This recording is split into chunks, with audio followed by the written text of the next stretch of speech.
got music playing still. Hey, welcome in everyone. I don't know if anyone else can hear the music.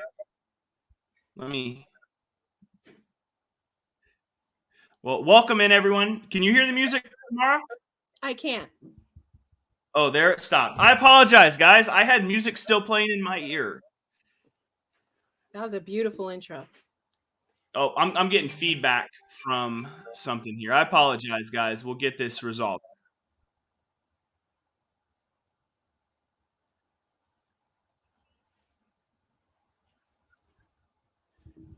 Tamara, I am getting feedback from your. One second here, guys. I apologize for the brief delay, and we will hop in. No worries. I have a backup plan. So do you want me to switch out my mic? Yeah, switch out the mic and go to the headphone. Okay. Outstanding.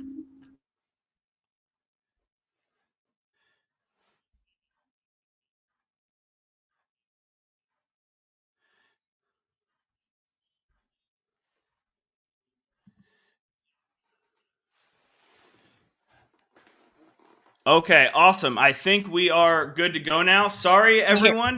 Welcome in. My name is Mark Reel, and it is Thursday, February 10th, 2022, and you are watching State of the Family Courts. Tonight, we have a very special guest. We have a fellow California attorney. I'm actually coming to you live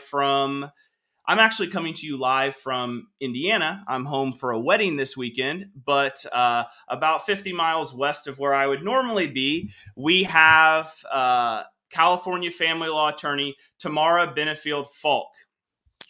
Hi, everyone. Can you hear me okay? Yes, we can hear you great. So thank you so much, Tamara, for joining us. I know we met probably about 6 weeks ago through a program we are both involved in and have been able to have a handful of really good discussions. So I am excited to have you on the show. For all our viewers, we're going to be talking a little bit of domestic violence, some trial prep, some more technical stuff if you kind of are in the weeds with your case. So thank you so much, Mark, for having me. I really appreciate you for this. Yeah, no problem at all. I'm excited to have you. So we'll start out as something new our viewers over the last month we have done is we have our rapid fire round, a little get to know you. So I'll start out. We're going to do 5 questions about general life, and then we'll get into where they can get a hold of you. So first question is, what is your favorite movie? My favorite movie is The Matrix. And The Matrix. Okay. Yeah. Why The Matrix? So I love all the fight scenes. I love all the nuances and how they choreograph and make it very artistic. And I just love the idea of like getting unplugged and getting free, from the Matrix. Okay. So next one is you got 1 week. You don't have any client work to deal with. Where's your vacation spot? Turks and Caicos. I know the exact slither of sand and exactly what those waves look like. And on a great day, you can even see, the fish swimming by gently by your feet because the water is absolutely crystal clear and translucent. Okay. See, that's more along the lines. Last week, my guest, he's from Kansas, and he threw out a spot in Canada. And I was like, I don't know if I can get behind that. I need a beach somewhere. Absolutely. Next one is, so where are you from originally? So I'm a native to California, born and raised, went to school all the way through college and law school. And my practice is located in Beverly Hills. And yes, so born and raised, native California girl. Okay. I feel like the areas I've lived in, I lived in Glendale for a while. Now nice. Where I'm at in Corona, they are not a whole lot of native Californians. Yeah, you know what, Mark? It's so funny you mentioned Glendale because that's my old stomping ground. The neighborhood I grew up in is Los Feliz, which is right close by, and I always used to hang out in Glen Feliz. So. Yeah. Okay. Awesome. So you mentioned your practice. So let's go ahead and dive into that. So you have your own practice in West LA. What is the website? Where can they find you? So I'm in Beverly Hills, and I can be found conveniently at www.beverlyhillsfamilylawattorney.com.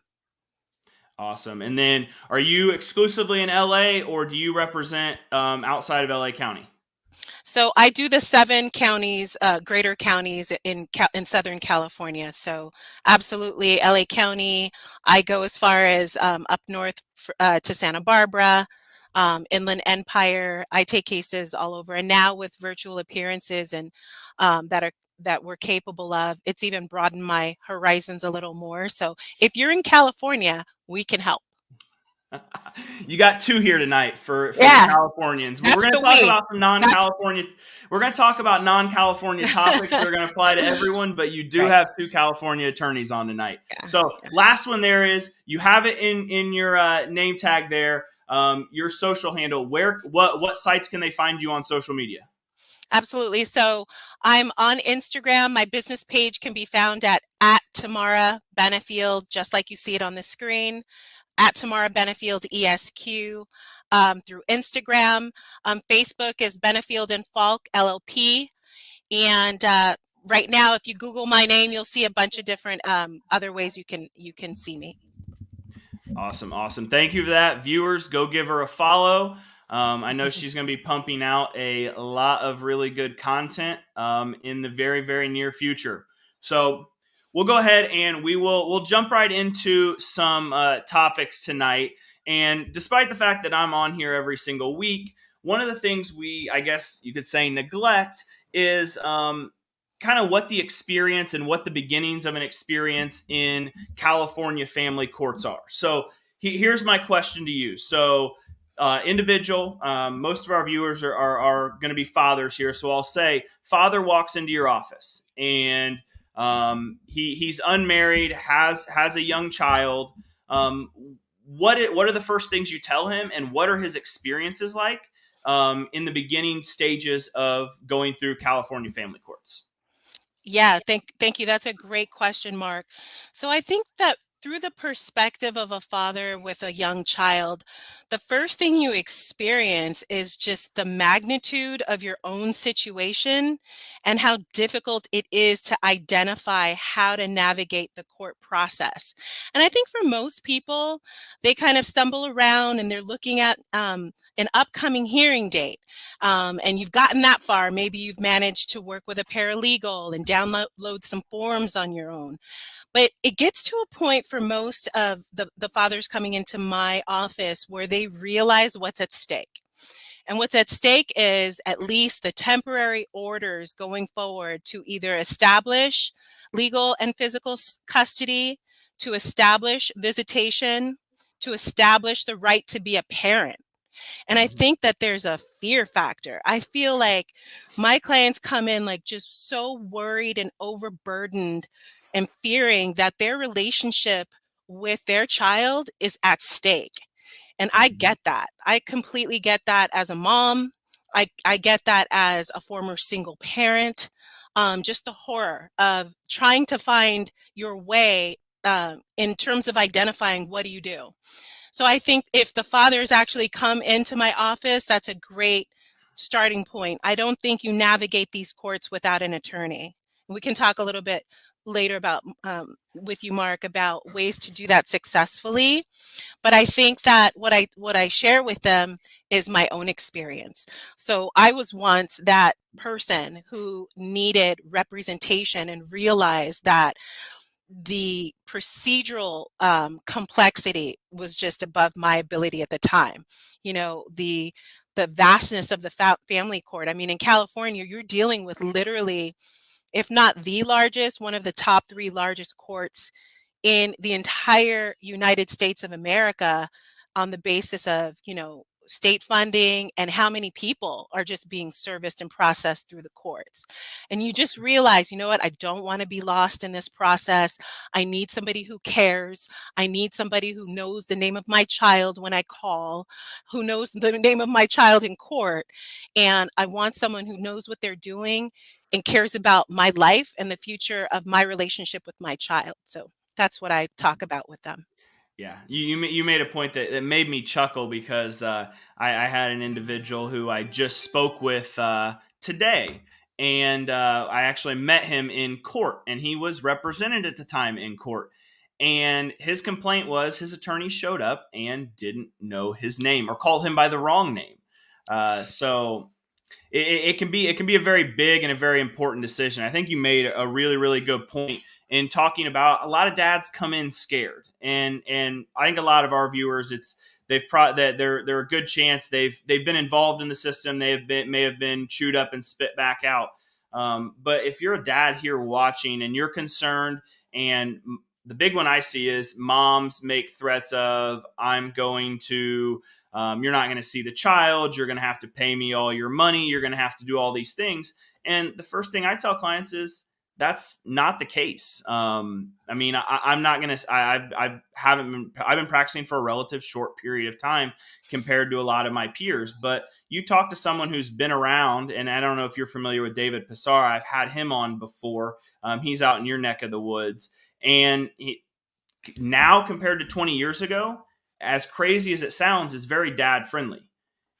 Courts are looking for a way. I mean, they're looking for a way to foster a relationship with both parents. That Mark, I mean, what's been your experience around that? You have a little bit more experience in family court than I do. Have you seen a shift and change in that front? absolutely. So let me pick up on a couple of your points, Mark, because they're great.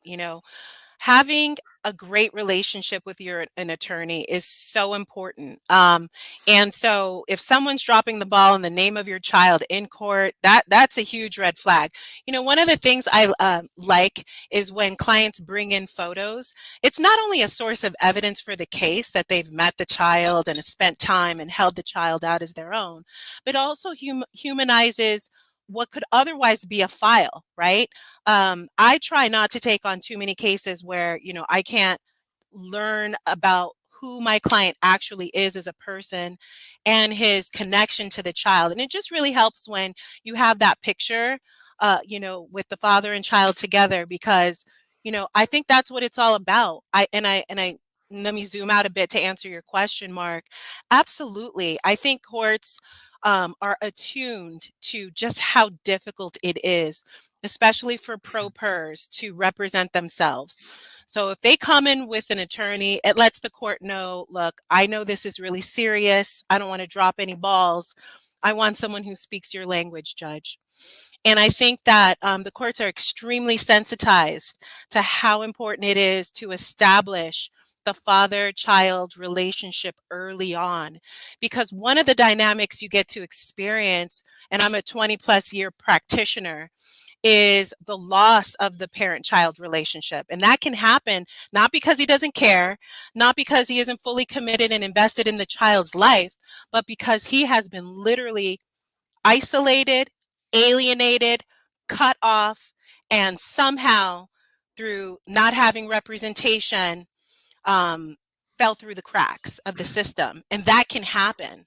And so I think courts are very sensitive to even people who are troubled and may have had some initial issues in establishing the relationship. When they come back and they say, hey, you know what, I'm no longer um, uh, I'm no longer working out of state, or, I struggled with addiction perhaps, but here are the things I'm doing to get help. And if you just give me an entryway, I'll establish trust with the child. I'll rebuild my co-parenting relationship with the other parent. And I'll show the court that the whole public policy of the law, which is to assure that a child has frequent and continuing contacts with both of their parents, can be realized through me, because it is the most tragic outcome for whatever reason when you have a child without either parent, unless there are some really compelling reasons and that parent is a threat to the child's mental, emotional, physical safety. But absent some extraordinary circumstances, our entire court system is really centered around the policy of ensuring frequent and continuing contacts. And that bond is solidified through so many laws. But the bottom line is, I think it breaks the hearts of practitioners and breaks the heart of judges as well when fathers check out, right?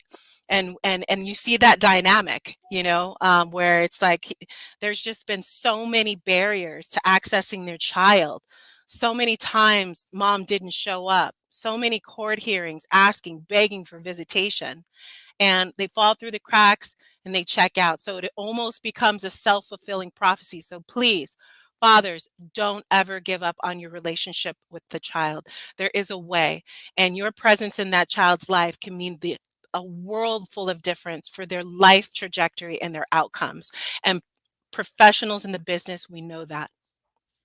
Yeah, I think that's one thing that I notice, and I think there may be some it may be some a generational thing with attorneys. I would say that outside of the guy who's been practicing law for 40 years that probably hasn't cracked the family code open in 35.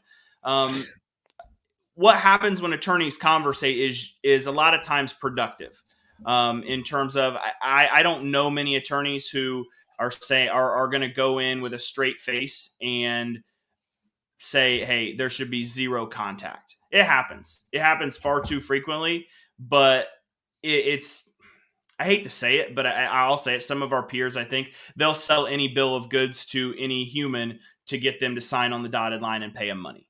Um, and so I think the biggest question I always tell people, I tell clients who come through me, they're like, how many cases have you litigated? How many times have you went to trial? And I was like, you should really be looking for someone who is a very, very good negotiator, because 90% of these cases are going to end well before a final trial.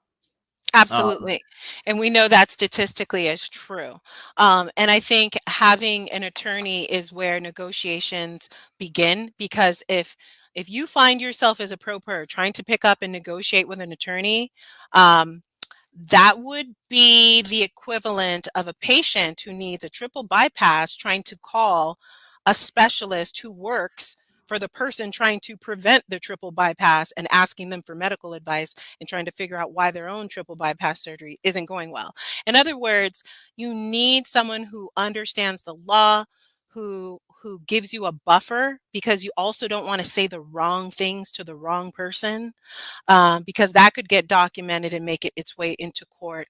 And you just have to be very, very careful as you navigate. And one of the fundamental things you do by educating your client on the law, by upholding the law, is by teaching them how to honor the law. So sometimes it is about helping them navigate things like talking parents or our family wizard, cueing them into why it is so important to communicate with the other co-parent. And as you know, we've seen it so many times where people just kind of justify trying to isolate the other parent because they have so much hatred and resentment build up. And it's so easy to detect when we're in court, from the eyes of the attorney and the judge. And so you never want to go in raw like that, just who you are, thinking the truth is going to set you free. Oh, no. You need a representative to protect you, to help teach you what to do, what not to do, and never interrupt your attorney in court. Make sure if your attorney is doing all the speaking for you, you've got a great attorney. You do. I'll say that. I'll pull this one up because we got a comment here that's super relevant to what you said. And so, Shem here, I have been in court by myself thinking truth and documentation would show what has been happening. So comment in terms of what your dialogue you just had. If a dad is representing themselves, what can they do? What are kind of some of the best tips you can give? And then parlaying that into, if you have representation, what this type of information can do. Right. So, if you're representing yourself, then what you can do is take a little time in the self help center talking to the attorneys that are hired by the courts to help you. So the question doesn't become what's the truth, right? Because truth actually is very subjective, right? We see the truth through the eyes of the beholder, right? But the reality is that there's only one truth in family court, and that is one person, one judge who knows the law back and forth, right? Who's looking for your half truths, your mistruths, your hyperboles, your exaggerations, right? Because once you lose credibility, even inadvertently, because you thought you were telling the truth and the mom shows the counterpoints, what you're doing is you're losing credibility, right?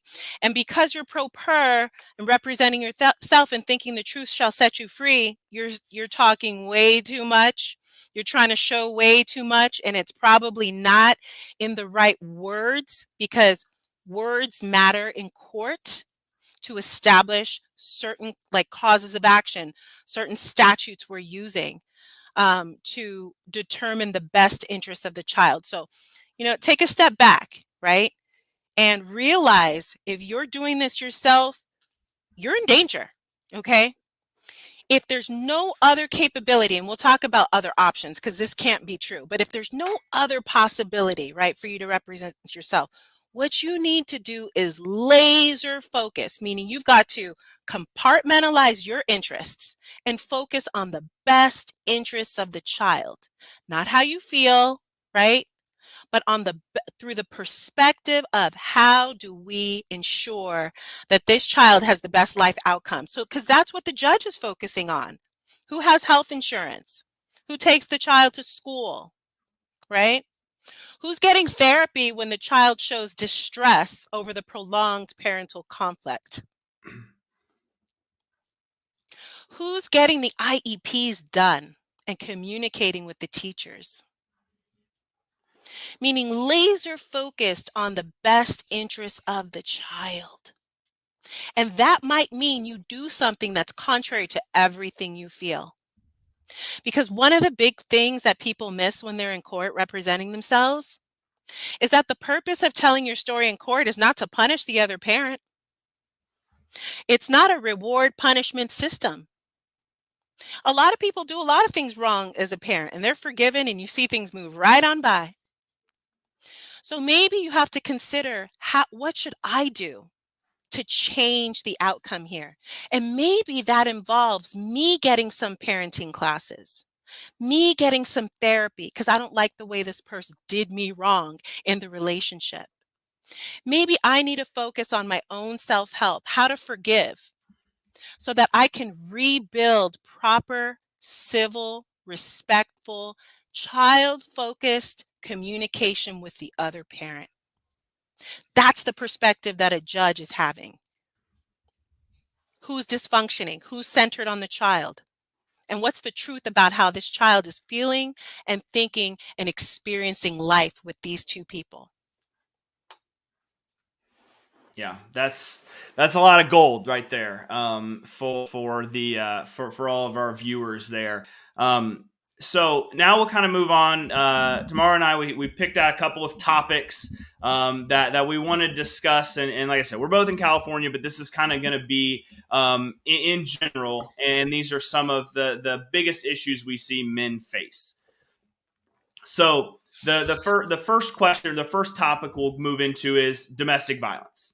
So I always give the disclaimer that any domestic violence is too much domestic violence, and both men and women should not be, whether it be any form of domestic violence, not just the physical, it shouldn't be occurring. But what we find is a lot of times you get in the heat of a divorce or a child custody matter, and all of a sudden, despite the fact 11-year relationship with no problems on the outside, one of the parties alleges the other person was seriously physically violent, substance abuse. So when a client comes to you and says, and comes in, hey, they have a temporary restraining order out on them, and they're like, I didn't do any of this, there's no evidence of this. What are the steps you take to protect them moving forward in that proceeding?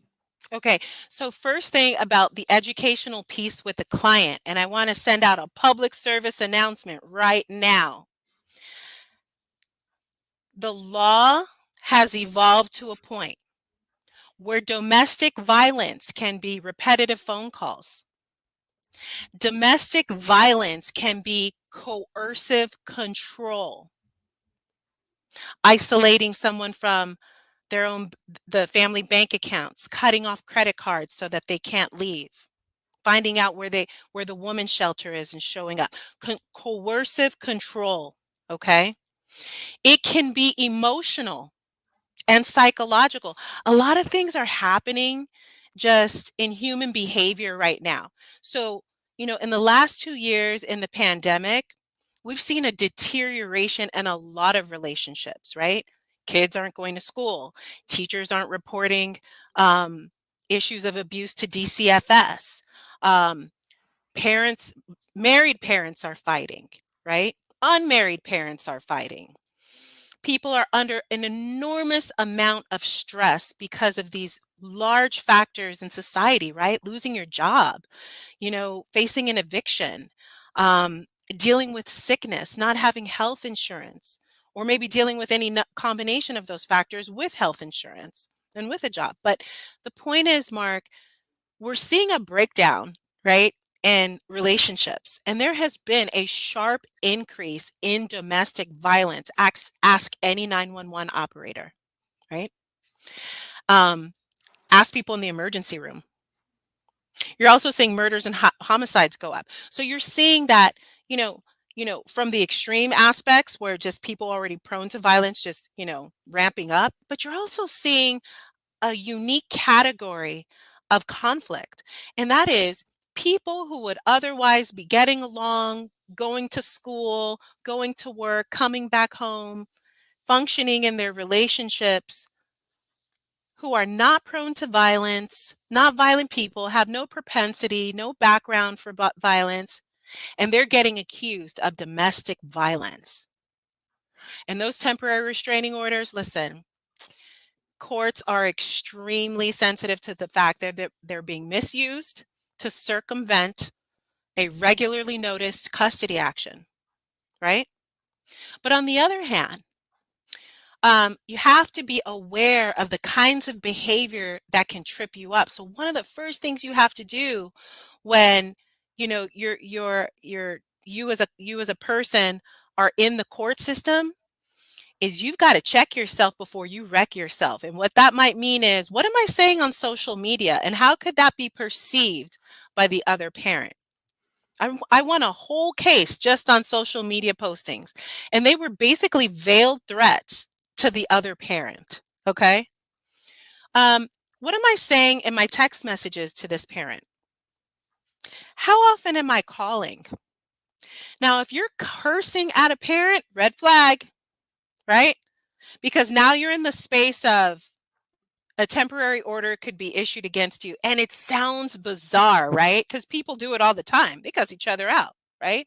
But in the context of the public policy of these domestic violence statutes, the temporary orders are just to prevent the escalation of violence, to give people a stopping point so that it doesn't end up in someone being violently hurt or worse yet, a child getting hurt in conflicts.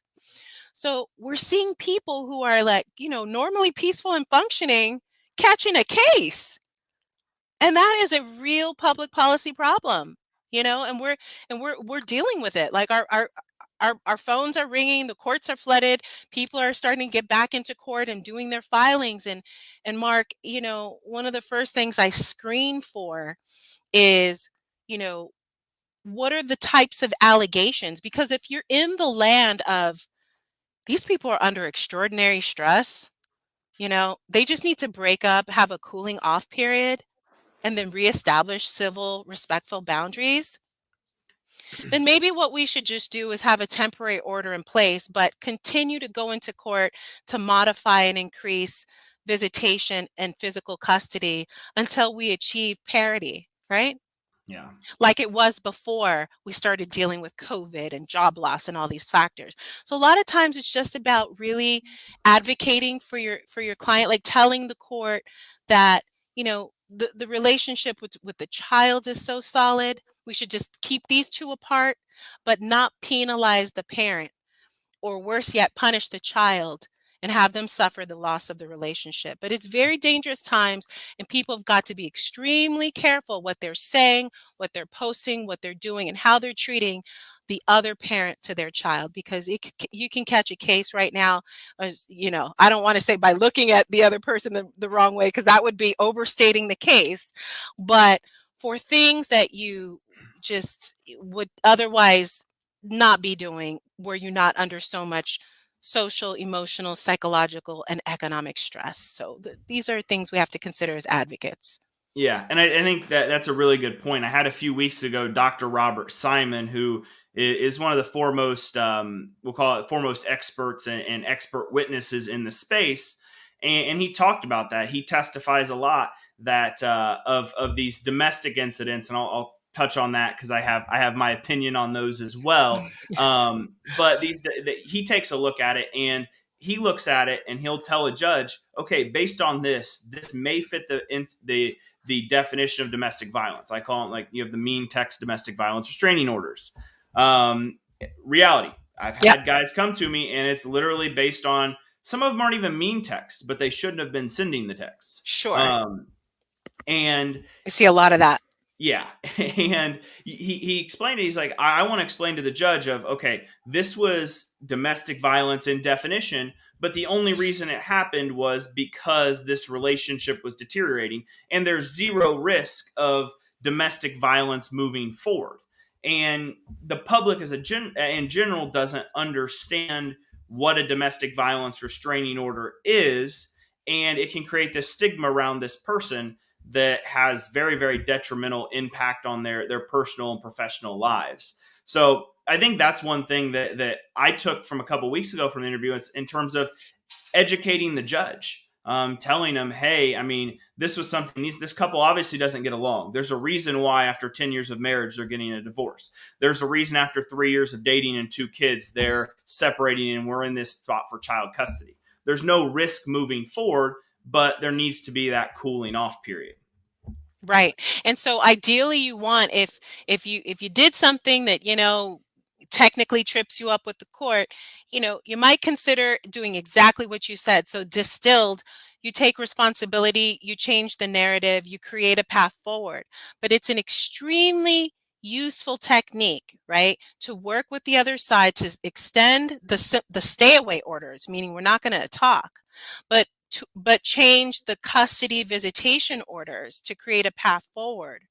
Because so long as that temporary order expires, you don't have the severe repercussions that really work against both parties. So a lot of times a mom will have a restraining order, right? And it goes into a permanent restraining order, and they didn't realize that person could lose their job because that other father is a civil servant, right? And now can't pass a DOJ background check. Or that other person is a teacher or a firefighter or a policeman, right? And it cuts directly in an opposite direction against the need for support.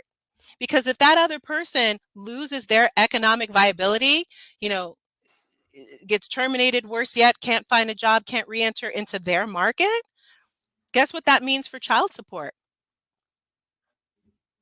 Yep. Not going to be as much money to go around for either party. There you go. And that's one of those things that could really threaten the well-being of a child. So be careful the swords you throw. And if one is thrown at you, you have some shields. And those are proposals, even if the other side didn't agree, where if you have someone great like Mark who's showing up in the court fighting for you tooth and nail, they're going to tell the court, look, we're going to extend out the stay away order, give them a cooling off period. But what we're not going to do is cut off the father from the child, because this child is going to be destroyed from that. And just because they're fighting doesn't mean the child shouldn't have a chance to be a healthy, whole, productive human being. And we know statistically that the outcomes of children who don't have two involved parents, it's something worth looking at and considering from both sides, from the perspective of both mothers and fathers. Because what are you really after? Did you win the battle and then lose the war? Because one of the fact patterns that I think is really interesting is when mothers get early victories while the child is really young and saddled on the mother's chest, and very codependent on the physical needs and affection of the mother because they were just born, right? But then long term, right, they're wondering why this child is now a teenager and acting out, can't get control of the child. And they're wondering why they're calling this father that they successfully isolated from the child's life, right? And they're not getting much involvement. I see a fact pattern where it starts to dawn on the parent, what's happening to my child? Why are they dysfunctioning? And I submit, well, maybe not having a father psychically, emotionally, maybe when you see kids having mental health crises, acting up, fighting in school, abusing drugs and alcohol and sex, dropping out, you know, maybe there's a connection there, you think? I think we got about 20 years of social science now that says that's unequivocally a fact. Boom. So we'll stay on. I have a question pop up. Usually we wait until the end, but this one's tied into the DV and what we're talking about. And this is something that I'll stand on the mountaintops. Guys vastly underreport domestic violence. A lot of studies show domestic violence is perpetuated by men and women at relatively equal rates. So, what are my rights? So we'll go in if a dad comes into our office and says this. So my wife's emotionally abusing me in front of minor children, stating your dad needs to die.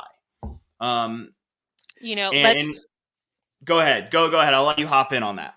Okay, so let's rephrase the statement that now through the eyes of the child, right? My mom is telling my dad that half of me needs to die. It must be my fault that she hates him. It must be me. She's so tired of taking care of me. She really wants me to die. She really wishes I wasn't here. Because I am the byproduct of these two and their relationship. So here I am. I should die. I should just go away. They would be happier if they didn't see me anymore. And this is why early adolescence is a key point to focus on as a risk factor for high conflict parents, because you do see incidents of self-harm. You see suicidal ideation. And no matter how bad you vilify and feel about the other parent, you're actually sentencing your child to what? To what? To the same death that you're wishing on the father? And that's one of these insights you gain from practicing so long and seeing these fact patterns. It's like, it's beyond abuse to the dad. This is child abuse. This is child abuse. And, I've seen a lot here, but I just want to be very focused on that dad. As bad as it feels to be told that, you've got to laser focus on how that's affecting the child. Because if you could see the outcome 5, 7, 10 years later, if that conduct becomes just repetitive and you stay in that environment, the outcomes are really compelling. And Mark touched on it. It's just kids are suffering, and they're resorting to all kinds of things because when they have these experiences, it's traumatic. Yeah. It's traumatic. Yeah. I'm going to touch on something for our viewers. So a couple people have said, why is the flag next to my name? Different ways you interact with TFRM's page can earn you different badges. So I'm not flagging you saying you can't comment. You're earning those by your interactions, sharing posts, liking posts, commenting on posts, being involved in conversations. So flag, not a bad thing. I don't know what the badge is for that or what you've done to earn that, but that just means you interact with the page. So I had 5 or 6 people in the comments asking that question, so thought I'd address it. So we've spent quite a bit talking about on the domestic violence piece, and another topic that we probably don't talk about enough.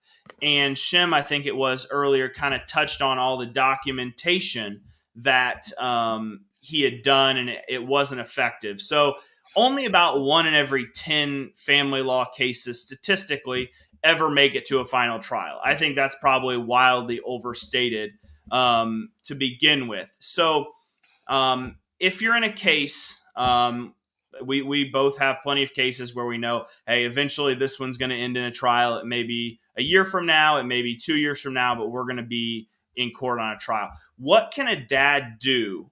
What are the most effective things a dad can do to help his attorney?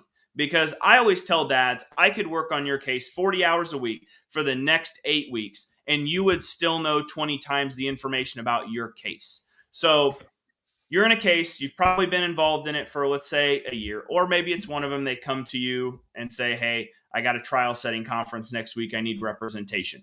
What can a dad do right now to help prepare his attorney to be most effective at trial?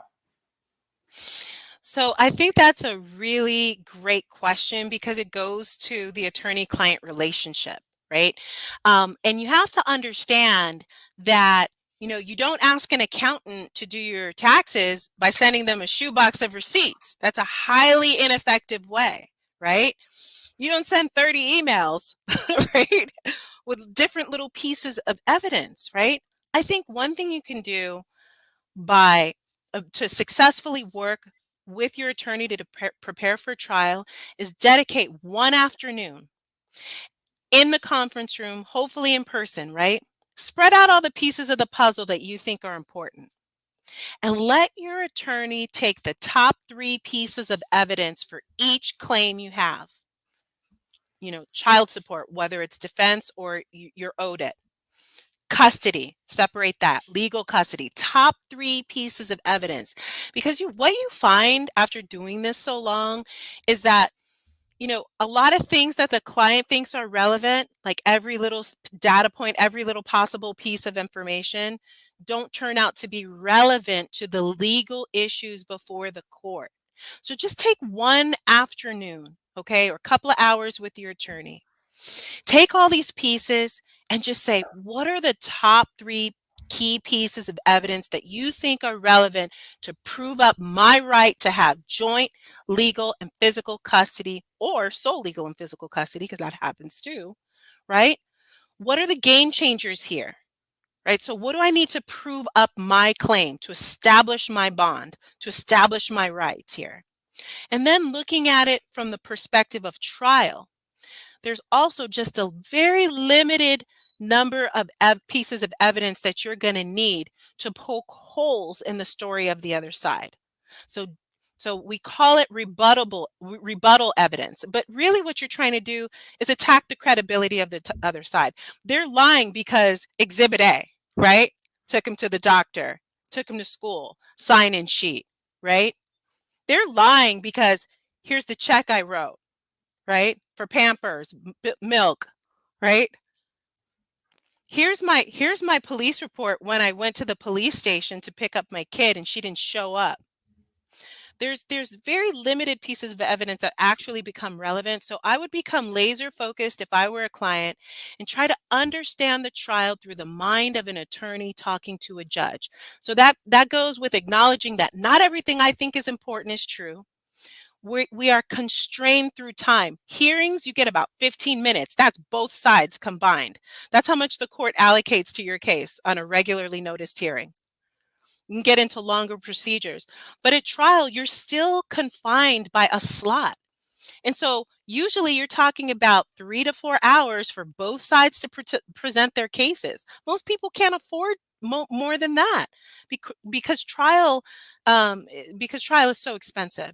So I would, if I were the client, identify the 3 key pieces of evidence through the guidance of my attorney that help me prove up each and every claim to child support, legal custody, physical custody, and visitation. I would just laser focus on. That means you've got 12 pieces of evidence that you're really going to put forward on your case in chief. And I'd start there. Yeah, I think that's a huge point for me, especially when you bring an attorney in the middle of a case. Maybe you change, maybe you've been self-represented, and you just drop 5,000 documents on my desk. Number one is it would take me 15 hours to dig through them, and that's not even determining. That's not even figuring out what actually is useful. So, Right. I mean, Allison in the comments here, you need to do your own homework. You 100% do. I view if you hire me to represent you, we are a team, and I can't do it without you. And so you may give me a piece of evidence, and I'm sure Tamara, you have this too. Hey, this is the piece. This is what's going to win. And I look at the client, and I'm like, we're not even going to use it. Right. And they're so confused because the best thing you can do is give your attorney the information. And then it's our job to drive the strategy. Yeah. That's where a good attorney-client relationship is. Yeah. So key points, Mark, how about use a Dropbox link and organize your own information into files? How about that? How about take those 1,000 emails and say 1 Dropbox links, right? With 5 files, each representing my claim: child support, legal custody, physical custody, visitation, right? Property rights, whatever the issues are. And then here are my top 3 pieces of evidence that I want to work with you in identifying. And even if you have 25, it makes it so much easier for the attorney to look at that information and go, oh, that's it. I'll pick this one. This is really helpful because we don't have infinite number. Nobody has infinite resources. Clients don't have, limits to their budget. Courts don't have unlimited times for your hearings and trials, and attorneys don't have unlimited resources to go on an excavation to find one document. So help them by just getting a little bit more sophisticated by using Gmail, a Dropbox link or a G Drive, and organize your information intelligently. So that involves you getting proactive in the education process. And then if you can't get the attorney on the phone, call the assistant, say, hey assistant, Mark's going to work on my visitation hearing. Can I send you a Dropbox links, or do you use Dropbox? Do you use Gmail, G Drive? What do you use? How can I best get this information to you? And that's another way, without using attorney time, where you can coordinate your efforts with the staff. Yeah. And I will say this too, on the trial piece, judges are human too. We went to law school with judges. We were in classes with them. Yeah. They go to the same restaurants and walk the same streets. If an attorney walks in and says, I'm going to use 500 exhibits, the judge is going to be tuned out by the time you get through 10 of them. Right, because you're blowing their calendar. The perspective of a judge is, I've got to move this case to disposition. On a domestic violence restraining order, I need to make a decision on this case. Okay. On a parentage case, I need a judgment on whether or not this person is the father, the parent. Okay. So you've got to get to the point where you realize a decision has to be made. It has to be fast. And you're so right, Mark, and so insightful to focus on the judge, because knowing your judge, doing research on who your judge is, going into court, these are things you can do for yourself right now. Go into court, observe all the COVID protocols, and sit through a whole day and just listen to what the judge is saying to the attorneys, is saying to the people unrepresented coming in through the courts. And I think that's the key piece of education for the client, because they're going to see that judges make decisions the same way we do. we're intuitive. Yes, there's a lot of law downloaded. We're very intuitive. We're observing your body language. We want to know that you're telling the truth. And really, we just want to know that if we give you custody and visitation with this child, they're going to be strapped in a seatbelt. You're not going to be drinking, get into a car crash. You're going to get them to school. It'd be great if you did some homework, right? But it's like at the end of the day, we just want to make sure everybody's safe. Okay. And they want to make a decision that doesn't backfire on them. So get to the point, make it quick, study your judge, and laser focus in on the child. Yeah. That's a big thing, especially, and I guess we can kind of turn to this and we can talk about a little bit about mediation, because it's unique here in California. It's mandatory, and county by county is unique. But everything you do in court, whether it be mediation, whether it be at trial, whether it be in these 15-minute hearings, the judge needs to feel as if essentially the start of every sentence that's said by you or your representative is, I believe it's in the best interest of the child that. Because the minute, and judges are good at this, the minute they sense that it is personal, and I'm not, this is my comment, this is never a guest comment, men are treated differently in family court than women are, in my opinion. My comment, no one else's. But the minute they feel like it is about child support, it is about being vindictive, they're gonna note that. I know that a lot of people have beef with judges, and they're generally pretty good about catching that type of stuff. I'll get a lot of clients who the first thing they say is, "Hey, yeah, I want to get more custody to lower child support." All right, well, you called the wrong law office to do that. And most likely you're going to go in there and the judge is going to sniff that from a mile away, that it's all about finances. Absolutely. I think, what's so impressive is, when you have a judge who's been on the bench, who, has no problem making a decision, they so appreciate when you come in and you get straight to the point. And the judges that are in California, they're extremely savvy, meaning the fact they're seeing. So we get hundreds of cases a year, right? Judges are seeing potentially thousands of people every year. So it's rapid fire, right? So they're very attuned to the relationship between custody and support. Those are the two factors in child support, timeshare. So, I mean, the arguments cut both ways. Nothing's set in stone. You can seek a modification, but what you don't want to do is somehow misplace your lack of understanding about the court process. And you're talking about, once a judge and two lawyers are in court, you've got a combined experience of education, and talent and skill of about 300 years, right? And somehow, I think a lot of people, because they underestimate judges and even lawyers, that they walk away just blaming the judge. Well, that those are easy outs. Stop making excuses. Be proactive and ask, what can I do to change the narrative of the story that's being told on me in court? Because you can know absolutely nothing about the law, right? And say, I'm a good dad because, right? My child is so close to me, right? We're close. Here's the time we've spent. Here are the memories I have. Here's the pictures. Please don't rip me away from him. I've seen that be very effective in pro pers, even up against an attorney. Your Honor, I need my son. My son needs me. We're so close. I've done all I can to show you, if you give me custody back, the child's going to be safe. I'm committed. Here's my classes. I'm actively in therapy. I've taken my anger management courses, and I'm working on establishing civility with the other parent. Those things are so intuitive and compelling that you're really going to gain an ally in court, when you speak to a judge from the framework of the best interests of the child. Yeah. Definitely, definitely.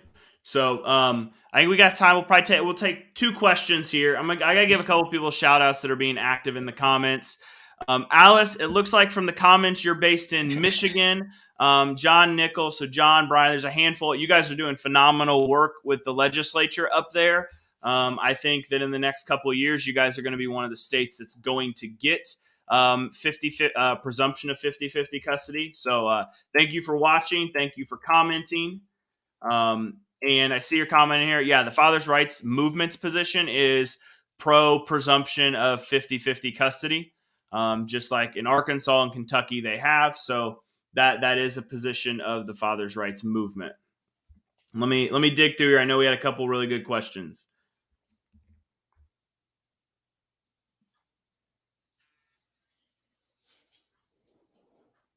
Can I just say something, Mark? Go for it.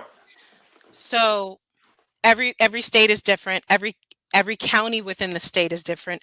Every city within the state is different. Every attorney working in that city is different. But you know what's not? The child. Children all across America want the same things, right?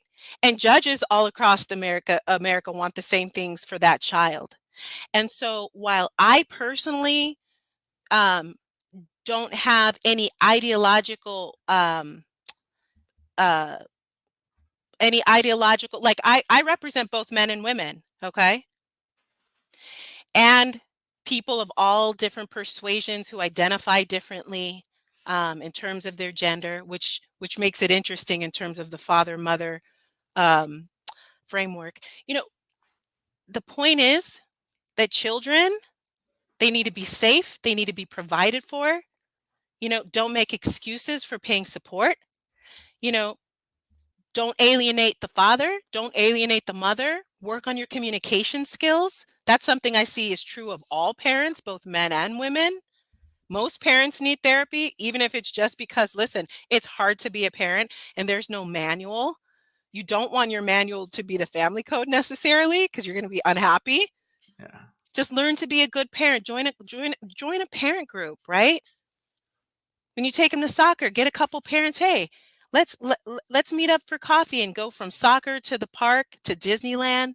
Show the court that you're infusing this child in the kinds of experiences and people that create for happiness and a happy childhood and good memories and good social relationships, you know, good relationships with their teachers, you know.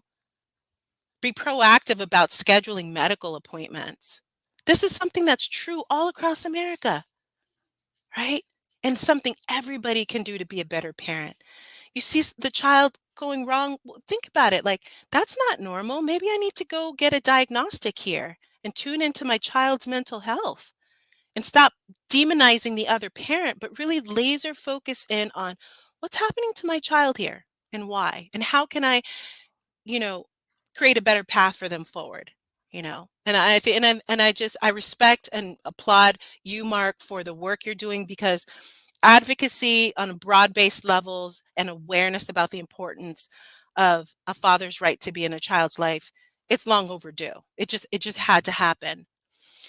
And at the same time, I want to say that, you know, being a parent is hard, you know, and it's important we be gracious about just, you know, this is an 18-year-long project in terms of the law, but it's actually a lifetime project. And I would hate for anybody to have to be in the experience of having to visit a child who unfortunately became injured or ill in a hospital and make that the first time they try to have a conversation with the other parent. Don't wait that long, you know. Try to go easy on yourself, you know, be gracious about how you treat discourtesies and other things that are happening in your life, and just understand it's hard on everybody right now. So let's take a zoomed out perspective, like you said, Mark. Just, you know, think big picture. You know, we want our kids to be healthy, we want them to be safe, we want them to be productive, you know. And I don't want to have to, for the first time, figure out how to be a co-parent, right, in the worst of situations, right, when a child is sick. And if you think of it that way, then you might have a different value for the father in the life, a different value for a mother in the life, a grandparent, and all the relationships that contribute to healthy children in America. Yeah, definitely, definitely. That's one of the big things I tell. I mean, the one of the things you can control as you go through this process is being the best parent you can be. Yeah. And I always go through, guys. I mean, psychologically, we know that in our brains, when there's a blank spot where we don't know exactly what's going on or what's happening, we assume the worst case scenario. There are situations out there, but for the most part, I can guarantee you, your co-parent doesn't want your child harmed. They want they want your child to graduate from high school. They want them to graduate from college. They want them to have successful relationships. But a lot of times, what I see parents do is they throw these negative assumptions at the other parent, and it just breaks down communication. So, being the best parent you can be is the only thing you can control, and give your co-parent the benefit of the doubt. I couldn't agree with that more. That's a piece of advice I give to every single client.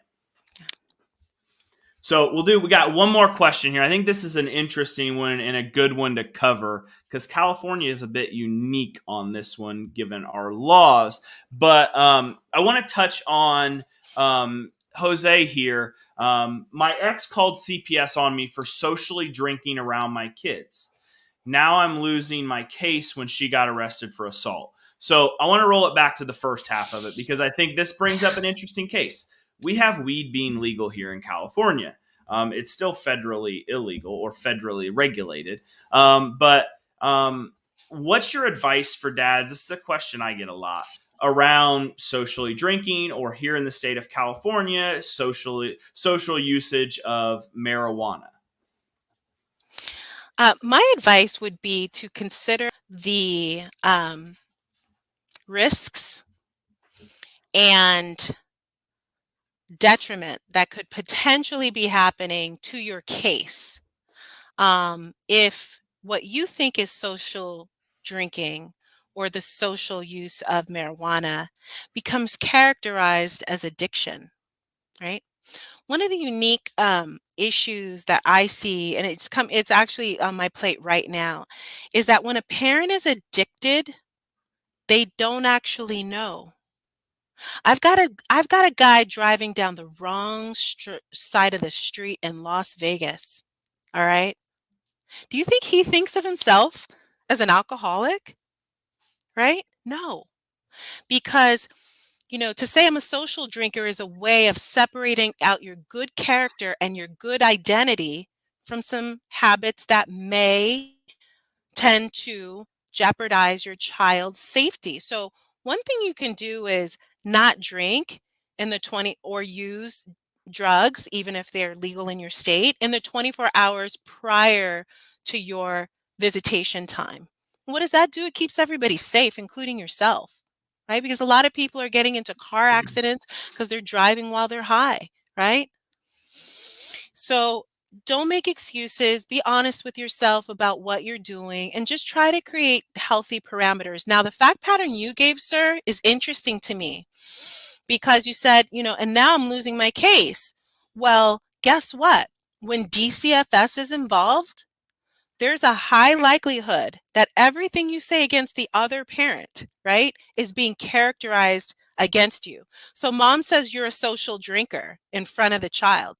Well, DCF is saying, well, how does mom know that? Was she there while you were drinking? Did she see you drinking? Did she allow this? Well, guess what? Permitting, right, you to abuse drugs and alcohol in front of the child is also an abuse from the mom's perspective. So we're going to take the child away from both of you. Right now, mom's getting arrested for assault. I mean, it's madness. And so people get surprised when they are, pointing the finger at the other side, without representation, thinking they're going to get their child through the CPS process. But guess what? Child gets taken from both of their homes, right, and placed in foster. And that's an interesting possibility as a result of making exaggerated claims, and also permitting a parent to do something that you thought at one point was okay, but then you matured and looked back and said, oh no, this is now a problem. Right? So Yeah. be careful. And Cricket here, this is not what we're saying. What No, we're no, saying no, is no. we're looking at it from a strategic Yeah. perspective in Yeah. terms of there's nothing wrong with I have a similar situation I'm currently dealing with, and it is that he was an addict in the past. He's been clean for a substantial period of time now, and we said, hey, you know what? We'll put in the order that we'll do a drug test today or the next 24 hours, and no drinking or mind altering substances for 12 hours prior to parenting time and during parenting time. And the other side tried to use it. Oh, look, they're prepping for him to be able to use when he doesn't have her and all these other things. But the judge looked at it and it's like, that's a pretty standard order. Yeah. Yeah. Usually, I'll be on any time there's any sort of allegation. It could be a DUI 12 years ago that's technically not supposed to be considered, and the judge will be like, shrug their shoulders and say, okay, no drinking or drugs 12 hours before or during parenting time. Right. So it's not at all calling dads alcoholics or anything, but if there are those allegations, and maybe, I mean, hey, there are A+ human beings that have a DUI on their record, that have a possession charge on their record. Just know you have, even if you don't have those, you have to be aware. Things that happened while you were together, while you were married, prior to you breaking up, may not be okay now. And it's something that I tell clients, in the short term, you may have to give it up for the long-term benefit of having a more prominent part in your child's life. Because all it takes, seen it happen, mom makes allegations that are unsubstantiated, dad gets a DUI, all of a sudden, all of mom's accusations are true because dad went out and got a DUI. Yeah, I think it's just so important to be aware of how you're being perceived, and the worst possible narrative about one or two social drinks that happen 2 or 3 times a week is, oh, he's an alcoholic. So absolutely not. I am not a decision maker of morality. That neither is a judge, but I do think that some of the things that could put children at risk, if communicated properly to the court, would result in someone having to agree to drug testing, agree to alcohol testing, just to clear their name, right? If it's not true, then here's a way to make sure everybody's safe. So I've seen those orders as well, Mark. And just be careful about how your actions are being perceived. If you're drinking and smoking alcohol, I've had cases where I just pull the social media, and you see bottles and bottles of liquor and weed joints and maybe federally designated illegal drugs, which would be a problem for your case. So just be aware, and mindful about when you're in a case, and you're trying to establish your rights with the child. It's time to just, have that self check-in, and, how can I create a circumstance where my child is safe, and what do I need to change within me to be the best parent I could be? And if you focus on that, you're going to be just fine. Yeah, very, very well put. Well, we're a little bit over an hour now, Tamara. So I want to wrap things up. Once again, where can they find you on the internet and then also on social media? Yes. So at social media, you can find me on Instagram at Tamara Benefield ESQ. That's TamaraBenefieldESQ. You can also see me on my website online at www.beverlyhillsfamilylawattorney.com. My name is Tamara Benefield Faulk, and it's been an absolute pleasure to be here with our very own CEO and leader of the Father's Rights Movement, Mark Reel.